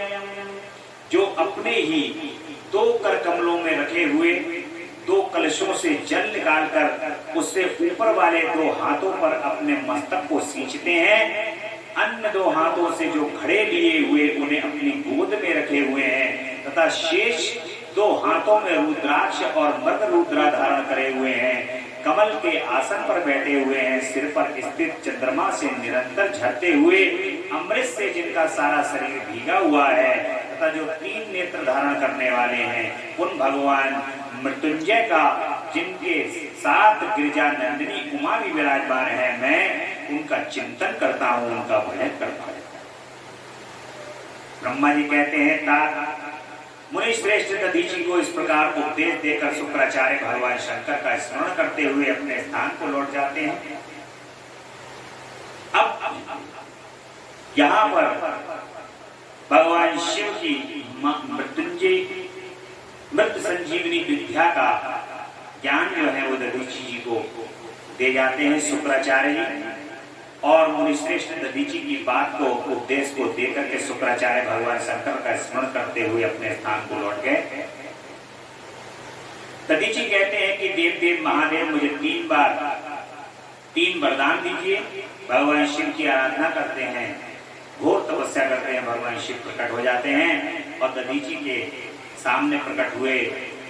दधीची कहते हैं कि महादेव मुझे 3 वर प्रदान कीजिए कि मेरी हड्डी वज्र हो जाए, कोई भी मेरा वध ना कर सके और मैं सर्वत्र अधीन रहूं, कभी मुझ में दीनता ना। ऐसा वरदान दधीची जो है वो भगवान शिव से मांग रहे हैं। दधीची का यह वचन सुनकर प्रसन्न हुए परमेश्वर शिव ने तथास्तु कहकर उन्हें वे 3 वर दे दिए और शिव जी से 3 वर पाकर के वेद मार्ग में प्रतिष्ठित हुए महामुनि दधीची आनंद मग्न हो जाते हैं और शीघ्र ही राजा शुभ के स्थान में चले जाते हैं। महादेव से अव्यस्तता, वज्र में अस्थि और अधीनता पाकर दधीची ने राजेंद्र शुभ के मस्तक पर लात मारी। फिर तो राजा शुभ ने क्रोध करके दधीची के वज्र से प्रहार किया। वे भगवान विष्णु के गौरव से अधिक गर्व से भरे हुए थे, परंतु शुभ का चराया हुआ वह वज्र परमेश्वर शिव के प्रभाव से महात्मा दधीची का नाश न कर सका। इससे ब्रह्म कुमार शुभ को बड़ा विस्मय हुआ। मुनीश्वर दधीची की अभेद्यता, अधीनता और वज्र से भी बढ़ चढ़कर प्रभाव देखकर ब्रह्म कुमार शुभ ने मन में बड़ा आश्चर्य हुआ। उन्होंने शीघ्र ही वन में जाकर इंद्र के छोटे भाई मुकुंद की आराधना आरंभ की और वे शरणागत पालक नरेश मृत्युंजय सेवक दधीची से पराजित हो गए। शुभ की पूजा से गरुड़ध्वज भगवान मधुसूदन बहुत संतुष्ट हुए। उन्होंने राजा को दिव्य दृष्टि प्रदान की। उस दिव्य दृष्टि से ही जनार्दन देव का दर्शन करके उन गरुड़ध्वज को शुभ ने प्रणाम किया और प्रिय वचनों द्वारा उनकी स्तुति की। राजा कहते हैं कि भगवान दधीची नाम से प्रसिद्ध एक ब्राह्मण है जो धर्म का ज्ञाता है, उसके हृदय में विनय का भाव है। वे पहले मेरे मित्र थे। इन दिनों रोग शोक से रहित मृत्युंजय महादेव की आराधना करके वे यही कल्याणकारी शिव के प्रभाव से समस्त अस्त्र शास्त्रों द्वारा सदा के लिए अवध्य हो गए हैं। एक दिन उन महातपस्वी दधीची ने भरी सभा में आकर अपने बाएं पैर से मेरे मस्तक पर बड़े वेग से अवहेलना पूर्वक प्रहार किया और बड़े गर्व से कहा कि मैं किसी से नहीं डरता। अरे वे मृत्युंजय से उत्तम वर पाकर अनुपम गर्व से भर गए। दधीची इस प्रकार से जो है वो वहां पर राजा शुभ का जब अपमान कर देते हैं तो वो भी तपस्या करते हैं इंद्र के पुत्र की। और ब्रह्मा जी कहते हैं कि नारद महात्मा दधीची की अवध्यता समाचार जानकर श्रीहरि ने महादेव के अतिरिक्त प्रभाव का स्मरण किया। फिर वे ब्रह्मपुत्र राजा शुभ ने बोले, राजेंद्र ब्राह्मणों को कहीं थोड़ा सा भी भय नहीं है। भूपते विशेषता रुद्र भक्तों के लिए तो भय नाम की कोई वस्तु है ही नहीं। यदि मैं तुम्हारी ओर से कुछ करूं तो ब्राह्मण दधीची को दुख होगा और वह मुझ जैसे देवता के लिए भी शाप का कारण है। राजेंद्र दधीची के शाप से दक्ष के यज्ञ में सुरेश्वर शिव से मेरी पराजय होगी और फिर मेरा उत्थान भी होगा। महाराज, इसलिए मैं तुम्हारे साथ रहकर कुछ करना नहीं चाहता। मैं अकेले ही तुम्हारे लिए दधीची को जीतने का प्रयत्न करूंगा। भगवान विष्णु का यह वचन सुनकर शुभ बोले, बहुत अच्छा, ऐसा ही हो। ऐसा कहकर वे उस कार्य के लिए मन ही मन उत्सुक हो प्रसन्नता पूर्वक ठहर गए। ब्रह्मा जी कहते हैं कि नारद भक्तवत्सल भगवान विष्णु राजा शुभ का हित साधने के लिए ब्राह्मण का रूप धारण करके दधीची के आश्रम पर गए और वहां उन जगत गुरु श्री हरि ने शिव भक्त शिरोमणि महर्षि दधीची को प्रणाम करके शुभ के कार्य की सिद्धि के लिए उद्यत हो उनसे ये बात कही। भगवान शिव की आराधना में तत्पर रहने वाले अविनाशी महर्षि दधीची, मैं तुमसे एक वर मांगता हूँ, उसे तुम मुझे दे दो। शुभ के कार्य की सिद्धि के लिए चाहने वाले देवादिदेव श्री हरि ने कहा कि हे शिव शिरोमणि दधीची, आप मुझे अपनी अस्थियां प्रदान कर दो। दधीची कहते हैं कि हे ब्राह्मण, क्या आप चाहते हैं? मुझे ज्ञात हो गया है आप शुभ का कामना बनाने के लिए साक्षात श्री हरि ही आए हैं। ब्राह्मण का रूप धारण कर लिया है आपने और आप स्वयं भगवान श्री हरि पहचान लिया। इसमें कोई संदेह नहीं है, आप पूरे मायावी हैं। किंतु देवेश जनार्दन, मुझे भगवान रुद्र की कृपा से भूत भविष्य और वर्तमान तीनों कालों का सदा ही ज्ञान रहता है। हे सुब्रत, मैं आपको जानता हूँ, आप पापहारी श्री हरि हैं और ये ब्राह्मण का वेश छोड़िए दुष्ट बुद्धि वाले राजा शुभ ने आपकी आराधना की है, इसलिए आप पधारे। हे भगवान हरे, आपकी भक्त वत्सलता को मैं भी जानता हूँ, ये छल छोड़िए, अपने रूप को धारण कीजिए और भगवान शंकर के स्मरण कीजिए। मैं भगवान शंकर की आराधना में लगा रहता हूँ। ऐसी दशा में यदि मुझसे किसी को भय हो तो आप उसे यत्नपूर्वक सत्य की शपथ के लिए कहिए। मेरा मन शिव के स्मरण में ही लगा रहता है, मैं कभी झूठ नहीं बोलता हूँ। इस संसार में किसी देवता या दैत्य से मुझे भय नहीं है। भगवान विष्णु कहते हैं कि उत्तम व्रत का पालन करने वाले दधीची, तुम्हारा भय सर्वदा नष्ट ही है, क्योंकि तुम शिव की आराधना में तत्पर रहते हो, इसलिए तुम सर्वज्ञ हो। भगवान विष्णु का यह वचन सुनकर के शैव श्रोमणी महामुनि दधीची निर्भय ही गए और हंसकर कहते हैं कि मैं देवाली देव पिनाकपाणी भगवान शंभु के प्रसाद से कहीं कभी किसी और किंचित मात्र भी नहीं डरता, सदा ही निर्भय रहता हूँ। इस पर श्री हरि मुनि को दबाने की चेष्टा, इस पर श्री हरि मुनि से कहते हैं कि किंतु सबके श्री हरि तदंतर भगवान विष्णु ने अगणित गणों की सृष्टि की है, परंतु महर्षि ने उनको भी भस्म कर दिया।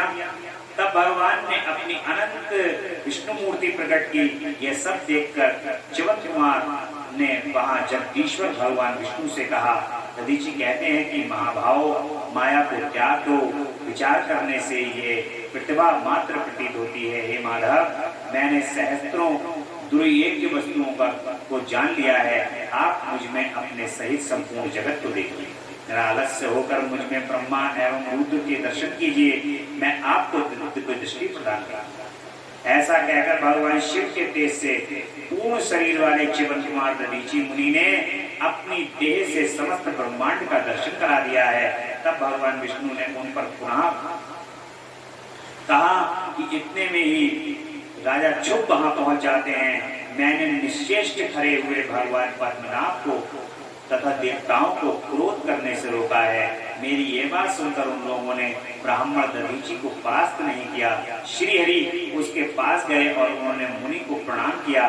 तदंतर चुप अत्यंत दीन हो उन मुनीश्वर दधीची के निकट गए और उन्हें प्रणाम करके प्रार्थना करने लगे। जब भगवान विष्णु को भी उन्होंने दिव्य दृष्टि प्रदान करके भगवान शिव का दर्शन करा दिया है, तीनों लोगों के दर्शन करा दिए हैं, तो भगवान श्री हरि वहां पर राजा छुप आ जाते हैं और छुप को देख करके भगवान वहां पर खड़े हो जाते हैं। और छुप भी जब ये सब लीला देख रहे होते हैं तो वो भी ऋषि के आगे नतमस्तक होते हैं। ऐसे महान ऋषि हैं दधीची, भगवान शिव के परम भक्त हैं। इसे कहते हैं कि शिवमय हो। इतनी भक्ति, इतना भगवान शिव का इतनी भक्ति, इतना उनका दर्शन कि वो शिवमय हो गए। भगवान शिव में और दधीची में कोई अंतर नहीं दिखाई दे रहा है। ऐसी भक्ति उन्होंने भगवान की की, ऐसी निष्ठा है। और ब्रह्मा जी कहते हैं कि नारद राजा शुभ की बात सुनकर तपस्या निधि ब्राह्मण दधीची ने उन पर अनुग्रह किया।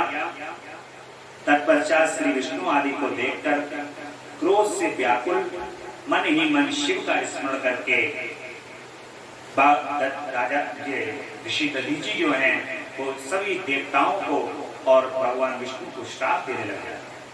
चुपचाप खड़े हुए हैं। दधीची ने कहा कि देवराज इंद्र सहित देवताओं और मुनीश्वरों, तुम लोग रुद्र की क्रोधाग्नि से श्री विष्णु तथा अपने गणों सहित पराजित और ध्वस्त हो जाओ। देवताओं को इस तरह श्राप दे। चुप को देखकर देवताओं और राजाओं के पूजनीय द्विश्रेष्ठ दधीची ने कहा कि राजेंद्र, हे राजा, ब्राह्मण ही बली और प्रभावशाली होते हैं। ऐसा स्पष्ट रूप से कहकर ब्राह्मण दधीची अपने आश्रम में प्रविष्ट हो गए। फिर दधीची को नमस्कार मात्र करके चुप अपने घर चले गए। तत्पश्चात भगवान विष्णु देवताओं के साथ जैसे आए उसी तरह अपने वैकुंठ लोक को लौट गए और इस प्रकार वह स्थान स्थानेश्वर नामक तीर्थ के रूप में प्रसिद्ध हो गया। स्थानेश्वर की यात्रा करके मनुष्य शिव का सायुज्य प्राप्त कर लेता है। तात मैंने तुम्हें संक्षेप में छुप और दधीची के विवाद की कथा सुनाई और भगवान शंकर को छोड़कर केवल ब्रह्मा और विष्णु ही जी को श्राप प्राप्त हुआ उसका भी वर्णन किया। जो छुप और दधीची के विवाह संबंधी इस प्रसंग का नित्य पाठ करता है, वह अपमृत्यु को जीतकर देह त्याग के पश्चात ब्रह्मलोक में जाता है। जो इसका पाठ करके रणभूमि में प्रवेश करता है, उसे कभी मृत्यु का भय नहीं होता, तब वह निश्चय ही देह को प्राप्त करता है। ऐसी ये राजा क्षुभ की और दधीची की कथा है। राजा क्षुभ ने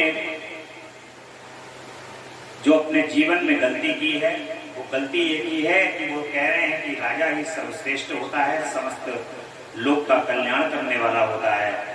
परंतु दधीची जो है वो ब्राह्मण वंश के हैं, वो ये कह रहे हैं कि ब्राह्मण ही सब कुछ होता है, क्योंकि भगवान स्वयं कह चुके हैं कि ब्राह्मण जो है वो मेरा मुख है। ऐसे वाद विवाद में पड़ गए हैं। परंतु दधीची को ये नहीं समझ रहे हैं कि दधीची जो है वो भगवान शिव के परम भक्त हैं और वो शिवमय हो गए हैं।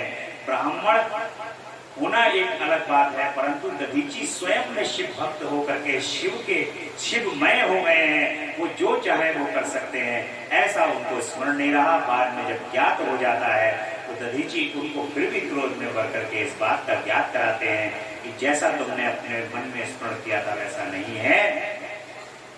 और इस कथा को बड़ी कल्याणकारी कथा है। सबको जो भी अपने मन के अंदर, समस्त संसार के अंदर मुक्ति को प्राप्त करना चाहते हैं, वो इस कथा को अवश्य सुने। देवताओं सहित ब्रह्मा विष्णु लोक में जाकर अपना दुख निवेदन करते हैं। विष्णु जी का उन्हें शिव से क्षमा मांगने की अनुमति दे करके उनको साथ ले कैलाश पर जाते हैं। अब इधर जो दक्ष की लीला चल रही है, ये तो पुराना वाला प्रसंग चल रहा है, प्रसंग के अंदर प्रसंग है। उधर दक्ष का जब शीश काट दिया है, शीश जो है सीने पर, छाती पर पैर रखकर वीरभद्र नोच के ले गए हैं दक्ष का। तो अब भगवान विष्णु के लोक में ब्रह्मा आदि सभी देवता पहुंच करके निवेदन करते हैं कि हे श्री हरि, आप जो है वो अब इस यज्ञ को, जो अधूरा यज्ञ रह गया, इसको पूर्ण कराओ और दक्ष को जीवन दान प्रदान करो, क्योंकि दक्ष ही सृष्टि के संचालक हैं। हम आप ये समस्त संसार जो है दक्ष की संतान है। सर्वप्रथम दक्ष से ही ये सृष्टि की उत्पत्ति हुई है। अगर सच पूछा जाए तो हमारे जो पूर्व पिता हैं वो दक्ष ही। हम सबके पिता कौन है? एक ही हैं, वो दक्ष हैं। और दक्ष के पिता ब्रह्मा जी हैं, यानी कि हम सब ब्रह्मा जी की संतान हैं। सब कौन है? ब्रह्मा जी की संतान। और इसलिए ये सृष्टि कैसे चलेगी, इस बात की चिंता सभी देवताओं को हो गई है कि दक्ष अगर चले गए तो फिर ये सृष्टि का संचार कैसे होगा। अब दक्ष का ब्रह्मा जी कहते हैं कि नारद, रुद्रदेव के सैनिकों ने जिसे अंग भंग कर दिए थे, वे समस्त पराजित देवता मुनि उस समय मेरे लोक में आए और प्रार्थना करने की भगवान विष्णु के पास। भगवान विष्णु ने कहा कि परम समर्थ तेजस्वी पुरुष से कोई अपराध बन जाए तो भी उसके बदलने में अपराध करने वाले मनुष्य के लिए वह अपराध मंगलकारी नहीं हो सकता। हे विधाता, समस्त देवता परमेश्वर शिव के अपराधी हैं, क्योंकि सब यज्ञ में गए। और हम सबको भगवान शिव के पास चलना चाहिए, क्षमा मांगनी चाहिए। और भगवान शिव से जाकर के जब हम क्षमा प्रार्थना करेंगे, तब ही भगवान शिव प्रसन्न होकर के हम सबको अभय दान प्रदान करेंगे और दक्ष को जीवन प्रदान करेंगे। अब सभी देवता जब भगवान शिव के पास पहुंचते हैं तो भगवान शिव प्रार्थना से प्रसन्न होते हैं देवताओं की, और श्री हरि को देख करके परम प्रसन्न होते हैं। और भगवान शिव से देवताओं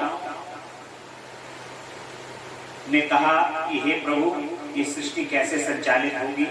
इस सृष्टि को संचालित करने के लिए आप पुनः दक्ष को जीवित कर दीजिए और दक्ष के जीवित होने का वरदान दीजिए प्रभु। श्री हरि आदि के साथ यज्ञ मंडप में पधार करके भगवान श्री हरि भगवान शिव प्रसन्न हो जाते हैं और भगवान विष्णु के साथ यज्ञ मंडप में पहुंच करके दक्ष को जीवित कर देते हैं और उसके जो धड़ पर बकरे का शीश लगा देते हैं। बकरा क्या करता है? मैं।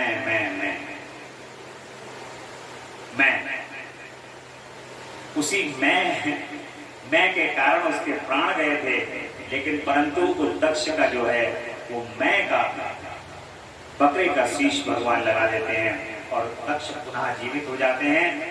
दक्ष के जीवित होने से संपूर्ण पृथ्वी फिर से अपने आप को अच्छा, सब जगह प्रकृति अच्छा महसूस करती है, देवता लोग प्रसन्न हो जाते हैं और दक्ष के यज्ञ को पूर्ण करने के लिए भगवान शिव आज्ञा प्रदान करते हैं कि तुम्हारे यज्ञ की पूर्णता होगी। भगवान विष्णु को आज्ञा प्रदान करते हैं कि इनके यज्ञ को पूर्ण कराओ और उसके बाद सभी ऋषि मुनि मिलकर के दक्ष के यज्ञ को पूर्ण कराते हैं।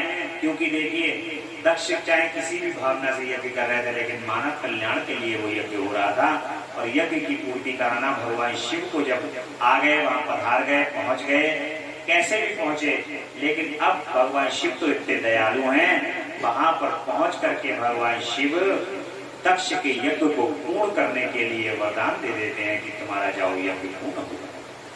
भगवान शिव को दक्ष अपने भक्त वत्सला ज्ञानी भक्ति की श्रेष्ठता तथा तीनों देवताओं की एकता को बताते हैं और दक्ष का अपने यज्ञ को पूर्ण करना, सभी देवता आदि अपने अपने स्थान को चले जाते हैं। इस प्रकार से यहाँ पर सती खंड जो है वो यहाँ पर विश्राम लेगा। दक्ष, आज से तुम बुद्धि के द्वारा मुझ परमेश्वर को जानकर ज्ञान का आश्रय ले, समहित चित्त होकर कर्म करो। भगवान कहते हैं कि तुम प्रजापति, तुम उत्तम बुद्धि के द्वारा मेरी दूसरी बात भी सुनो। मैं अपने सगुण स्वरूप के विषय में भी इस गोपनीय रहस्य को धर्म की दृष्टि से तुम्हारे सामने प्रकट कर रहा हूँ। जगत का परम कारण मैं ही ब्रह्मा और मैं ही विष्णु हूँ। मैं सबका आत्मा, ईश्वरीय और साक्षी हूँ, स्वयं प्रकाश और निर्विशेष हूँ। हे मुनि, अपनी त्रिगुणात्मकता माया को स्वीकार करके मैं ही जगत की सृष्टि, पालन और संहार करता। इसलिए हे दक्ष, तुम ये संशय छोड़ो कि विष्णु जी को बुला लिया तो भगवान शिव की क्या आवश्यकता है, ब्रह्मा जी को बुला लिया, हम तीनों एक ही हैं। किसी एक का यदि अपमान करोगे तो कोई कार्य सिद्ध नहीं हो पाएगा। इसलिए तुम्हें ये प्रणव अक्षर के मध्य ये तीनों एक, हम तीनों को एक ही तत्व जान करके यदि तुम प्रार्थना पूजा करोगे और हमें बुलाओगे तभी हम तुम्हारे कार्य सिद्ध होंगे, अन्यथा अन्यत्र ये तुम्हारा सब कुछ करना व्यर्थ होगा। ये तुम्हें तत्व ज्ञान, इससे तुम्हें तत्व ज्ञान की प्राप्ति होगी। ऐसा भगवान शिव दक्ष से कह करके इस प्रकार दक्ष कन्या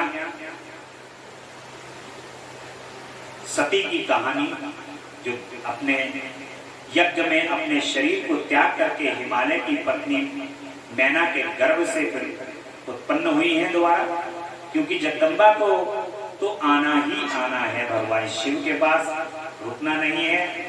और जगदम्बा जो है फिर से शरीर को धारण कर रही हैं, यह बात प्रसिद्ध है। फिर बड़ी तपस्या करके गौरी शिवा के भगवान शिव का प्रतिरूप में वर्णन किया है। वे उनके वामांग में स्थान पाकर अद्भुत लीलाएं करने लगी।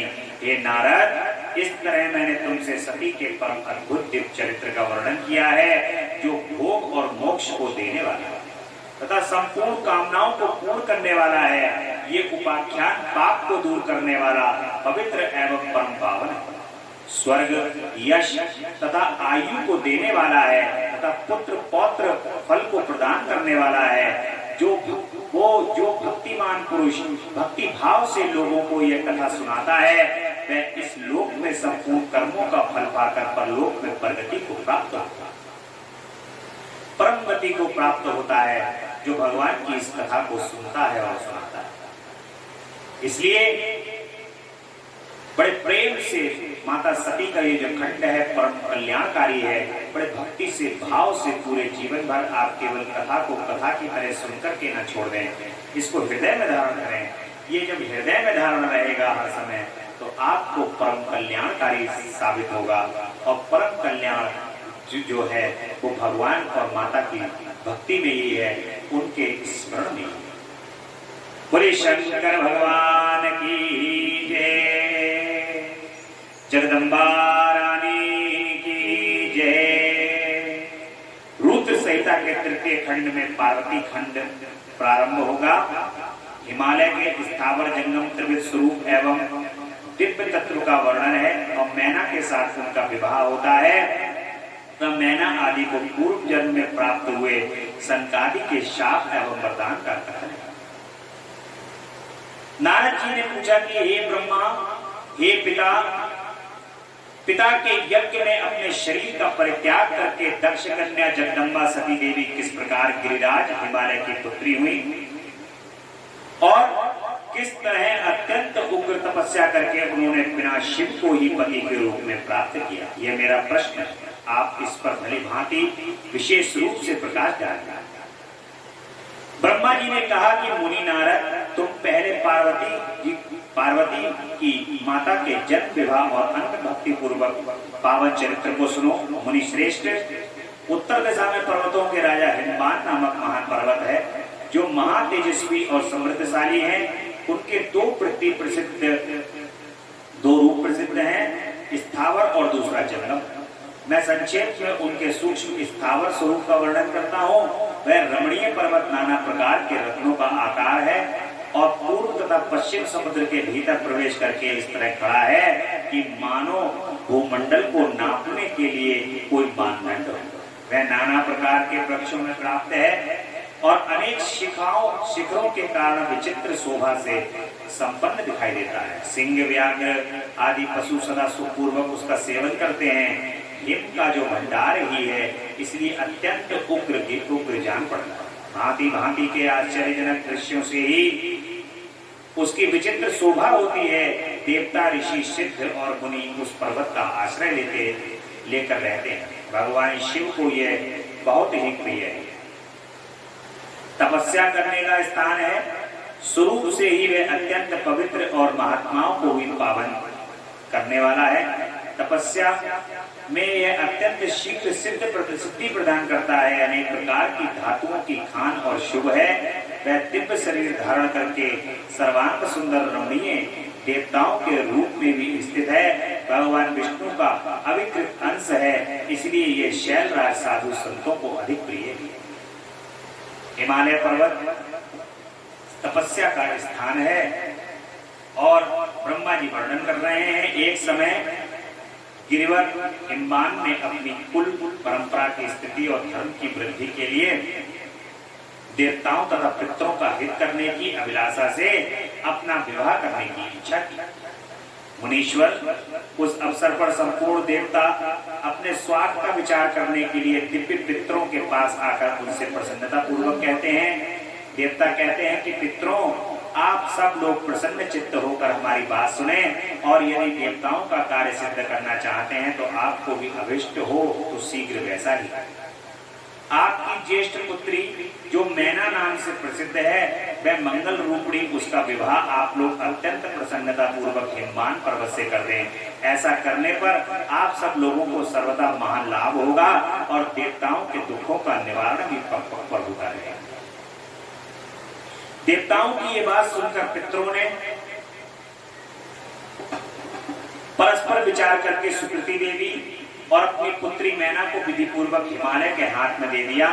उस समय मंगलमय विवाह में बड़ा उत्सव मनाया गया। मुनीश्वर नारद मैना के साथ हिमालय के शुभ विवाह का ये सुखद प्रसंग मैंने तुमसे प्रसन्नता पूर्वक कहा है और तुम अब क्या सुनना चाहते? हे विदेह, हे विद्वान, अब आदर पूर्वक मेरे सामने मैना की उत्पत्ति का वर्णन कीजिए। उसे किस प्रकार शाप प्राप्त हुआ ये कहिए और मेरे संदेह का विचार निवारण करिए। ब्रह्मा जी कहते हैं कि मैंने अपने दक्ष नामक जिस पुत्र की पहले चर्चा की है, उसके 60 कन्याएं हुई थी जो सृष्टि की उत्पत्ति के कारण बनी। नारद, दक्ष ने कश्यप आदि श्रेष्ठ मुनियों के साथ उसका विवाह किया था। यह सब वृतांत तो तुम्हें मैंने विदित है ही। अब प्रस्तुत विषय को सुनो। उन कन्याओं में से एक स्वधा नाम की कन्या थी जिसका विवाह उन्होंने पितरों के साथ किया। स्वाधा की 3 पुत्रियां थीं जो सौभाग्यशालिनी और धर्म की मूर्ति थी। उनमें ज्येष्ठ पुत्री का नाम मैना था। और मंझली कन्या के नाम से प्रसिद्ध थी और सबसे छोटी कन्या का नाम कलावती। ये सारी कन्याएं पितरों की मानसी पुत्रियां थीं। उनके मन से प्रकट हुई इस जन्म की माता के गर्भ से नहीं हुआ था। अतएव ये अयोनिजा थी, केवल लोक व्यवहार से सौधा की पुत्री मानी जाती है। इनके सुंदर नामों का कीर्तन करके मनुष्य संपूर्ण अभिष्ट को प्राप्त कर लेता था। ये सदा संपूर्ण जगत की वंदनीय लोक माताएं हैं और उत्तम अभ्युदय से सुशोभित है। सबकी सब परम योगिनी, ज्ञान निधि तथा तीनों लोकों में सर्वत्र जा सकने वाली मुनीश्वर, यह समय वे तीनों बहनें भगवान विष्णु के निवास स्थान श्वेत रूप में उनका दर्शन करने के लिए गईं। भगवान विष्णु को प्रणाम कर भक्ति पूर्वक उनकी स्तुति करके वे उन्हीं की आज्ञा से वहां ठहर गए। उस समय वहां संतों का बड़ा भारी समाज एकत्र हुआ था। मुनि उस अवसर पर मेरे पुत्र संकादि सिद्धगण भी वहां गए और श्री हरि की स्तुति वंदना करके उन्हीं की आज्ञा से वहां ठहर गए। संकादि मुनि देवताओं के आदि पुरुष और संपूर्ण लोकों में वंदित हैं। वे सब वहां आकर खड़े हुए। उस समय श्वेत द्वीप के सब लोग उन्हें देखकर प्रणाम करते हुए उठकर खड़े हो गए, परंतु ये तीनों बहनें देखकर वहां नहीं उठी और सनत कुमार ने उनको मर्यादा रक्षार्थ में स्वर्ग से दूर होकर नर स्त्री बनाने का श्राप दे दिया। फिर उसे प्रार्थना करने पर वे प्रसन्न हो गए। जब उन्होंने ऐसा श्राप दिया तो फिर उन्होंने प्रार्थना की और प्रसन्न हो गए। सनत कुमार ने कहा कि पितरों की तीनों कन्याएं, तुम प्रसन्न चित्त होकर मेरी बात सुनो। ये तुम्हारे शोक का नाश करने वाली और सदा ही तुम्हें सुख देने वाली है। तुमसे जो ज्येष्ठ है वह भगवान विष्णु की अंशभूत हिमालय गिरी की पत्नी हो। उससे जो कन्या होगी वह पार्वती के नाम से विख्यात होगी और पितरों की दूसरी प्रिय कन्या योगिनी धन्या राजा जनक की पत्नी होगी और उसकी कन्या के रूप में महालक्ष्मी अवतीर्ण होगी, जिसका नाम सीता होगा। इसी प्रकार पितरों की छोटी पुत्री कलावती द्वापर के अंतिम भाग में वृषभानु वैश्य की पत्नी होगी और उसकी प्रिय पुत्री राधा के नाम से विख्यात है। यहाँ पर सनत कुमार जो है उन तीनों कन्याओं को जो श्राप दिया है उससे यहाँ पर इन तीनों देवियों की उत्पत्ति हो रही है। माता पार्वती, जगदम्बा सीता और जगदम्बा राधा, ये तीनों की उत्पत्ति यहाँ पर विख्यात है। योगिनी मेनका मैना पार्वती के वरदान से अपने पति के साथ उसी शरीर से कैलाश नामक परम पद को प्राप्त होंगी और धन्या तथा उसके पति जनक कुल में उत्पन्न हुए जीवन मुक्त महायोगी सिद्धराज लक्ष्मी स्वरूपा सीता के प्रभाव से वैकुंठ धाम में जाएंगे। हे वृषभानु के साथ वैवाहिक मंगल कृत्य संपन्न होने के कारण जीवन मुक्त योगिनी कलावती भी अपनी कन्या राधा के साथ गोकुल धाम में जाएंगी, इसमें संशय नहीं है। विपत्ति में पड़े बिना कहाँ किनकी महिमा प्रकट होती है। उत्तम कर्म पुण्यात्मा पुरुषों का संकट टल जाता है और तब तुम्हें दुर्लभ सुख की प्राप्ति होती है। अब तुम लोग प्रसन्नता पूर्वक मेरी दूसरी बात भी सुनो जो सदा सुख देने वाली है। मैना की पुत्री जगदम्बा पार्वती देवी अत्यंत दुस्सह तप करके भगवान शिव की प्रिय पत्नी बनेगी और धन्या की पुत्री सीता भगवान श्री राम जी की पत्नी होगी और लोकाचारण का आश्रय ले वह श्री राम के साथ विहार करेगा। साक्षात गोकुल धाम में निवास करने वाली राधा ही कलावती की पुत्री होंगी। वे गुप्त स्नेह में बनकर श्री कृष्ण की प्रियतमा बनी। ब्रह्मा जी कहते हैं कि नारद इस प्रकार शाप के व्यास से दुर्लभ वरदान देकर सबके द्वारा प्रसन्न चित्त भगवान सनत कुमार मुनि भाइयों सहित कहीं अंतर ध्यान हो गए। तात पितरों की मानसी पुत्री व तीनों बहनें इस प्रकार शाप मुक्त हो सुख पाकर तुरंत अपने घर को चली। देवताओं का हिमालय के पास जाकर के उनसे सत्कृत हो उमा आराधना की विधि बता स्वयं एक सुंदर स्थान में जाकर उनकी स्तुति करते हैं कि नारद जी कहते हैं कि हे महामते, आपने मैना के पूर्व जन्म की ये शुभ एवं अद्भुत कथा सुनी है। नारद अब मैना के साथ विवाह करके हिमान अपने घर को गए और तीनों लोगों में बड़ा भारी उत्सव हुआ। मैना की और उनकी दोनों की विवाह हो रहा है। अत्यंत प्रसन्न मैना के साथ अपने शुभदायक सदन में निवास करने लगे। उस समय श्री विष्णु आदि समस्त देवता और महात्मा मुनि गिरिराज के पास गए और सब देवताओं को आया देखकर महान हिमगिरी ने प्रसन्नता पूर्वक उन्हें प्रणाम किया और अपने भाग्य की सराहना करते हुए भक्ति भाव से उन सबका सादर सत्कार किया। हाथ जोड़ मस्तक झुकाकर वे बड़े प्रेम से स्तुति कर उद्धत हुए। शैलराज के शरीर में महान रोमांच हो आया, उनके नेत्रों से प्रेम के आंसू बहने लगे। मुनि हिमशैल ने प्रसन्नता से अत्यंत प्रेम पूर्वक प्रणाम कर विनीत भाव से खड़े हो श्री विष्णु आदि देवताओं से हिमाचल कहते हैं कि आज मेरा जन्म सफल हो गया, मेरी बड़ी भारी तपस्या सफल हो गई, आज मेरा ज्ञान सफल हुआ और आज मेरी सारी क्रियाएं सफल हो गई, आज मैं धन्य हुआ, मेरी सारी भूमि धन्य हुई। इस प्रकार से देवताओं का स्वागत कर रहे हैं, उनको प्रणाम कर रहे हैं। देवता कहते हैं कि हे महाप्राग हिमाचल, आप हितकारक वचन सुनो। हम सब लोग जिस काम के लिए यहाँ पर आए हैं उसे प्रसन्नता पूर्वक बता रहे हैं। गिरिराज, पहले जो जगदम्बा उमा दक्ष कन्या सती के रूप में प्रकट हुई थी और रुद्र पत्नी होकर के दीर्घ काल तक उस भूतल पर क्रीड़ा करती रही, वे ही अंबिका सती अपने पिता से अपने पिता के यहाँ अनादर पाकर अपनी प्रतिज्ञा का स्मरण करके यज्ञ में शरीर को त्याग किया। हे हिमगिरि, वह कथा लोक में विख्यात है और तुम्हें भी विदित है। यदि वे सती पुनः तुम्हारे घर में प्रकट हो जाएं, तो देवताओं का महान लाभ हो सकता। अब देवताओं को फिर अपनी सताने लगी और फिर से वो हिमालय के पास आकर के उनसे प्रार्थना कर रहे हैं कि हे हिमालय, हमारी प्रार्थना को स्वीकार करो और जगदम्बा को फिर से तपस्या के द्वारा प्राप्त करो। जब जगदम्बा तपस्या से प्राप्त होंगी, जगदम्बा मिलेंगी, तभी इस धरती का कल्याण हो सकता है। हे हिमालय, आप उनकी घोर तपस्या करो और उमा देवी का दिव्य रूप से देवताओं को दर्शन देते हैं। माता देवताओं को, देवता प्रार्थना करते हैं, माता का स्तंभन करते हैं, उनकी स्तुति करते हैं कि ओम कालाभ्राभां कटाक्ष शैरलिकुल भेदां मौलिमंदे दुरेखां शंख चक्रम कृपाणं त्रिशिखमपि करेरुहन्त्री त्रिनेत्रां। इस तरीके से माता का देवता लोग, इंद्र आदि सभी देवता प्रार्थना कर रहे हैं।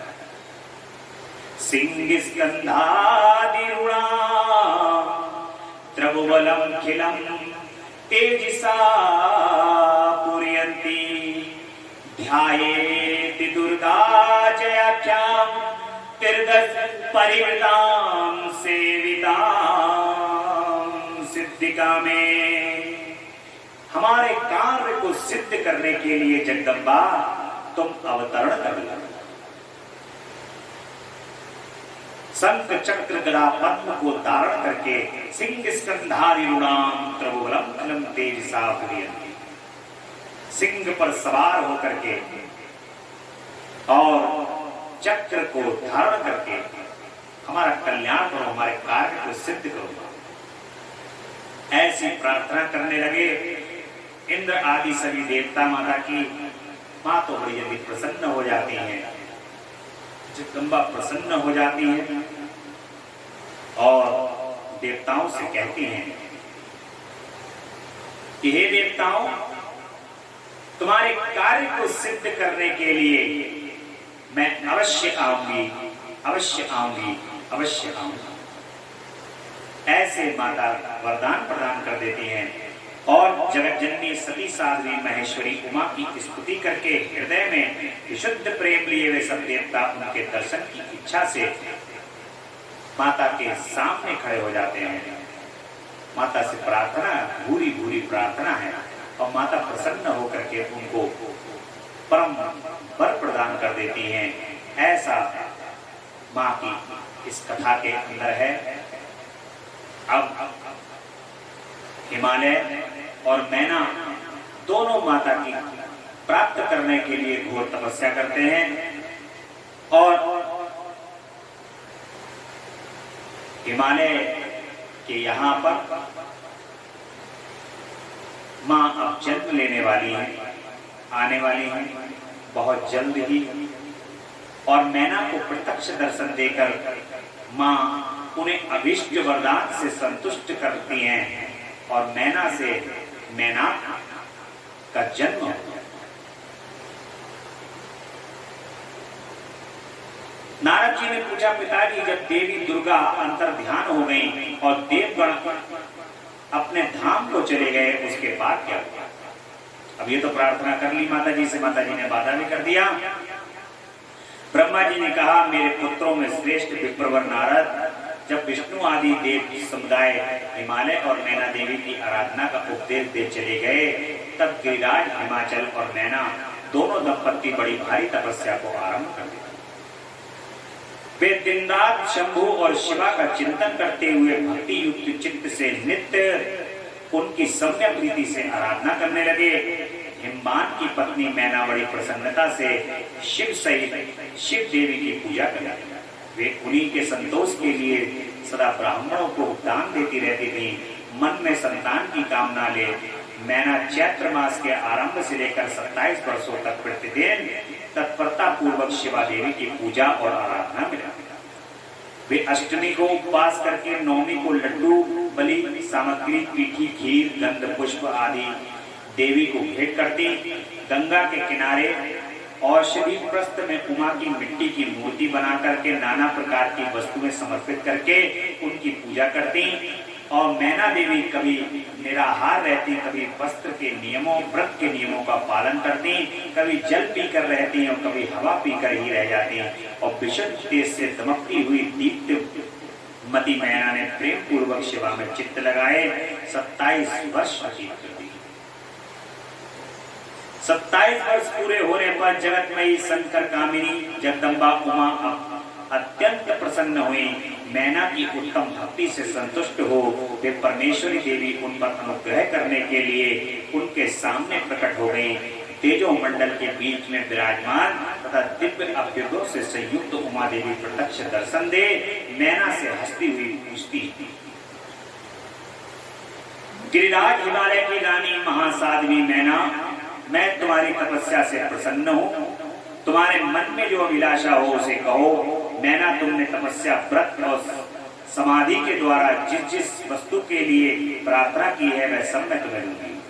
अब मैना ने प्रत्यक्ष प्रकट हुई कालिका देवी को देख करके प्रणाम किया और इस प्रकार कहा। मैना कहती है कि देवी, इस समय मुझे आपके रूप का प्रत्यक्ष दर्शन हुआ है, अतः मैं आपकी स्तुति करना चाहती हूँ। हे कालिके, इसके लिए आप प्रसन्न हो। ब्रह्मा जी कहते हैं कि मैना के ऐसा कहने पर सर्वमोहिनी कालिका देवी ने मन में अत्यंत प्रसन्न हो अपनी दोनों बाहों में खींचकर मैना को हृदय से लगा लिया। इतनी भक्ति की है मैना ने कि माता इतनी प्रसन्न हो गई कि उनको अपने सीने से लगा लिया और उन्हें तत्काल महाज्ञान की प्राप्ति हो गई। फिर तो मैना देवी प्रिय वचनों द्वारा भक्ति भाव से उनके सामने खड़ी हुई कालिका की स्तुति करने लगी, जो महामाया जगत को धारण करने वाली हैं। चंडिका लोक धारणी तथा संपूर्ण मनोवांछित पदार्थों को देने वाली हैं। उन महादेवी को मैं प्रणाम करता, जो नित्य आनंद प्रदान करने वाली माया, योग निद्रा, जगत जननी तथा सुंदर कमलों की माला से अलंकृत है। उन नित्य सिद्धा उमा देवी को मैं नमस्कार करता, जो सबकी माता मही है, नित्य आनंदमयी है, भक्तों के शोक का नाश करने वाली है तथा कल्प पर्यंत नारियों एवं प्राणियों की बुद्धि रूपणी है। उन देवी को मैं प्रणाम करती हूँ। आप यतियों के अज्ञान में बंधन के नाश की हेतु भूता महाविद्या ब्रह्म विद्या। फिर मुझ जैसी नारियां आपके प्रभाव का क्या वर्णन कर सकती हैं? हे अथर्ववेद की जो हिंसा मारण आदि का प्रयोग है वह आप ही हैं। ये देवी आप मेरे अभिष्ट फल को सदा प्रदान कीजिए। भावहीन तथा अदृश्य नित्यानित्य तन्मात्राओं से आप ही पंचभूतों के समुदायों को संयुक्त करती हैं। आप ही उनकी शाश्वत शक्ति हैं। आपका स्वरूप नित्य है। आप समय समय पर योग युक्त एवं समर्थ नारी के रूप में प्रकट हुए। आप ही जगत की योनि और आधार शक्ति हैं। आप ही प्राकृत तत्वों से परे नित्या प्रकृति कही है, जिसके द्वारा ब्रह्म के स्वरूप को वश में किया जा सकता है। वह नित्या विद्या आप ही हैं। आप मुझ पर प्रसन्न होइए। आप ही अग्नि के भीतर व्याघ्र उग्रदाही का शक्ति है। आप ही सूर्य की किरणों में स्थित प्रकाशित का शक्ति हैं। चंद्रमा जो आदि का शक्ति है वह आप ही हैं। ऐसी आप चंडी देवी का मैं स्तंभन बंधन करती हूँ। इस तरीके से मैना माता की प्रार्थना करने लगती हैं।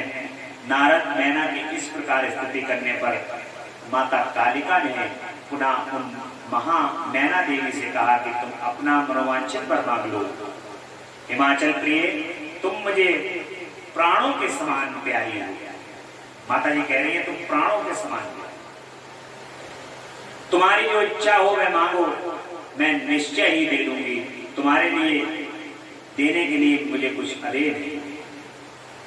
और हे महेश्वरी उमा का ये अमृत के समान मधुर वचन सुनकर हिमगिरि कामिनी मैना बहुत संतुष्ट हुई और इस प्रकार कहती हैं कि शिवे आपकी जय हो, जय हो। उत्कृष्ट ज्ञान वाली है महेश्वरी जगदम्बिका, यदि मैं वर पाने के योग्य हूँ तो फिर आपसे श्रेष्ठ वर मांगती हूँ। जगदम्बे, पहले तो मुझे 100 पुत्र हो,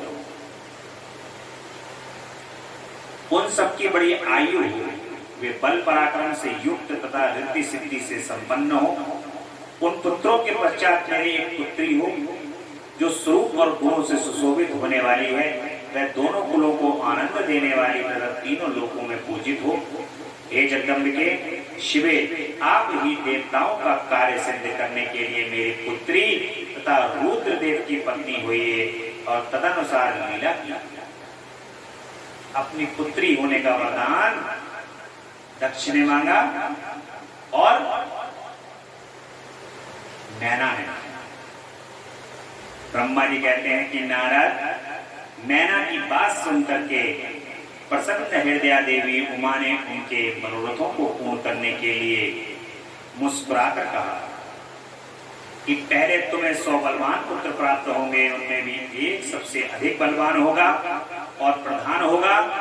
जो पहले उत्पन्न होगा तुम्हारी भक्ति से संतुष्ट हो, मैं स्वयं तुम्हारे यहाँ पुत्री के रूप में अवतीर्ण होंगी और समस्त देवताओं से सेवित हो उसका कार्य सिद्ध करो। ऐसा कहकर जगदम्बा दात्री परमेश्वरी कालिका शिवा मेनका के देखते देखते वहीं अदृश्य हो गई। और अब देवी उमा का हिमालय के हृदय तथा मैना के गर्भ में आना। मैना उत्पन्न हो चुके हैं, पहले ही बलवान पुत्र हैं। और अब माता जी ने जो कहा है उस कथन के अनुसार मैना के गर्भ में आ गई हैं और गर्भावस्था देवी का देवता उनकी प्रार्थना कर रहे हैं। उनका दिव्य रूप में प्रादुर्भाव माता मैना से बातचीत और नवजात कन्या के रूप में माता परिवर्तित हुई। अवतरण कैसा हुआ है? भगवान का अवतार होता है, जन्म नहीं होता। भगवान अवतार करते हैं। पहले मैना को आकर के माता सब बताती हैं कि मैं इस प्रकार से तुम्हारे यहाँ आने वाली हूँ और घोर तपस्या करके भगवान शिव को प्राप्त करूंगी। इस तरीके से जो है मैना को बताती हैं। देवता उनकी गर्व में ही स्तुति कर रहे हैं माँ की, क्योंकि अब जगदम्बा आने ही वाली हैं। या देवी सर्वभूतेषु मातृ रूपेण संस्थिता, नमस्तस्यै नमस्तस्यै नमस्तस्यै नमो नमः। सर्वमंगल्य मंगल्ये शिवे सर्वार्थ साधिके शरण्ये त्र्यंबके गौरी नारायणी। हे नारायणी, सबका मंगल करने के लिए अब तुम आने वाली हो। सर्व मंगल हो जाएगा, चारों तरफ मंगल ही मंगल हो जाएगा। अब जगदम्बा आने वाली है, यही देवता जो है वो बार बार प्रार्थना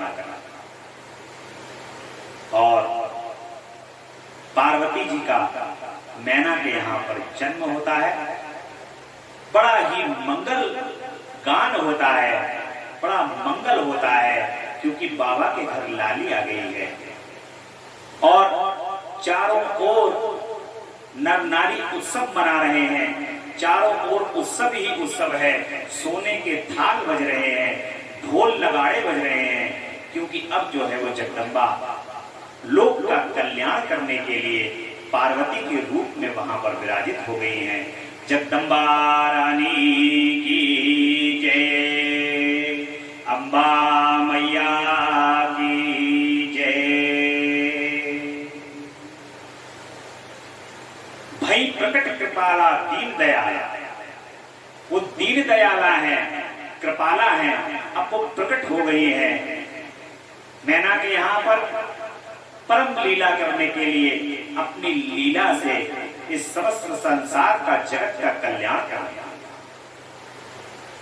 आज की कथा मां के जन्म के साथ जो यहाँ पर अवतरण हुआ है, इसके साथ यही विश्राम लेंगी।